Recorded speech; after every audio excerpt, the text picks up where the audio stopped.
Welcome to career talk with Avodha miss Riya. എവിടെയാണ് സ്ഥലം? ഞാന് കണ്ണൂർ ഡിസ്ട്രിക്റ്റില് അവോധയിൽ ഏത് കോഴ്സ് ആയിരുന്നു ചെയ്തിരുന്നത്? Digital marketing. എങ്ങനെ ഉണ്ടായിരുന്നു കോഴ്സ് ഒക്കെ? കുഴപ്പമില്ല, നല്ല തന്നെയായിരുന്നു. ഇപ്പൊ വർക്ക് ചെയ്യുവാണോ? ഇന്റേൺഷിപ്പ് ചെയ്യുന്നുണ്ട് മാപ്പീഡില്. ഓക്കെ, നമ്മുടെ അവോധയെ കുറിച്ച് എങ്ങനെയാ അറിഞ്ഞേ? യൂട്യൂബില് അങ്ങനെയൊക്കെ കണ്ടു. ജാപ്പ് അറ്റൻഡ് ചെയ്തിരുന്നോ? ആ 2 ടൈം അറ്റൻഡ് ചെയ്തായിരുന്നു. എങ്ങനെ ഉണ്ടായിരുന്നു ആ ഒരു എക്സ്പീരിയൻസ്?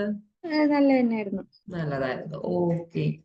അതുപോലെ മോക്ക് ഇന്റർവ്യൂ സെക്ഷൻ ഒക്കെ അറ്റൻഡ് ചെയ്തിരുന്നോ? 1 ടൈം അറ്റൻഡ് ചെയ്തായിരുന്നു മോക്ക് ഇന്റർവ്യൂ. സാറ്റർഡേസിലുള്ള അല്ലേ? ഓക്കെ. ജാപ്പ് ഇതിന് ശേഷമാണെങ്കിലും ഡയറക്റ്റ് ജോബിന് വേണ്ടിയിട്ട് നിങ്ങൾക്ക് 5 ഇയേഴ്സ് വരെ ജാപ്പ് അറ്റൻഡ് ചെയ്യാൻ പറ്റും. അപ്പൊ അവിടെയാണ് ഡയറക്റ്റ് ജോബിന്റെ ഒരുപാട് ഓപ്പർച്യൂണിറ്റീസ് വരുന്നുണ്ട്. ഇതിന് ശേഷമാണെങ്കിലും നിങ്ങൾക്ക് ജാപ്പിൽ കയറാൻ പറ്റും. ഓക്കെ. Okay miss Riya. അതുപോലെ ഡൗട്ട് ക്ലിയറിംഗ് സെക്ഷനിലൊക്കെ